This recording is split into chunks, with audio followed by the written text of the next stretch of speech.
நிறைய ரேஞ்ச் இருக்கிற ஒரு ஸ்டோரி, ஒரு எமோஷனல் ஆர்க் இருக்கிற ஒரு ஸ்டோரி, நிறைய ரிலேட்டபிளான ரெலவெண்டான சுச்சுவேஷன்ஸ் இருக்கிற story. Right. And I think people they just want to feel something sir. Okay. And cinema வந்து இன்னைக்கு முன்ன மாதிரி இல்லைன்னு எனக்கு தோணுது. ஏன்னா முன்னாடி சோஷியல் மீடியாவுக்கு முன்னாடி, யூடியூபுக்கு முன்னாடி இப்போ நீங்கள் ஒரு ட்ரெய்லர் பார்க்கணுன்னா தியேட்டரில் தான் போய் பார்க்கணும், இல்லை கம்ப்யூட்டரில் ஒரு டிவிடி ஏற்றி பார்க்கணும். அப்போ சினிமாவில் ஒரு மேஜிக் இருந்துச்சு, அதாவது சினிமா கன்சியூம் பண்ணுற விதத்தில் ஒரு மேஜிக் இருந்துச்சு. இப்போ வந்து பயங்கரமா மாறி இருக்கு. ஆனா இப்போ அந்த மேஜிக் சில படங்கள்ல ஃபீல் ஆகுதுல்ல, அங்கதான் ஆடியன்ஸ் பயங்கரமா கனெக்ட் பண்றாங்க நான் நம்புறேன். அந்த பழைய மேஜிக், அந்த பழைய ஃபீலிங்கை இப்போ கொண்டு வரதுல எனக்கு ஒரு மேஜிக் ஒன்று ஃபீல் ஆகுது. ஓகே.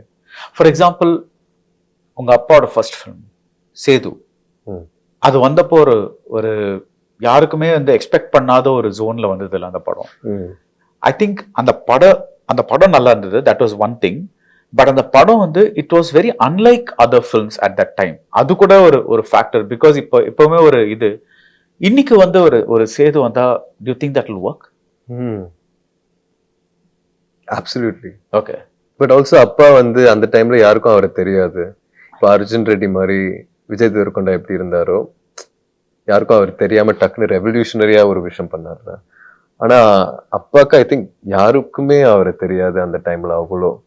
ஸோ அவர் அவ்வளோ மெனக்கட்டு ஒரு விஷயத்த அண்ட் இளையராஜா சாரோட மியூசிக், பாலா சாரோட டிரெக்ஷனில் பண்ணும்போது அது அப்படி இருந்துச்சு. ஸோ அந்த இம்பாக்ட் கிரியேட் பண்ற மாதிரி ஒரு ப்ராஜெக்ட் இருந்துச்சுன்னா அது definitely work. A to B உங்கள் பசியார எங்கள் ருசி பேசும்.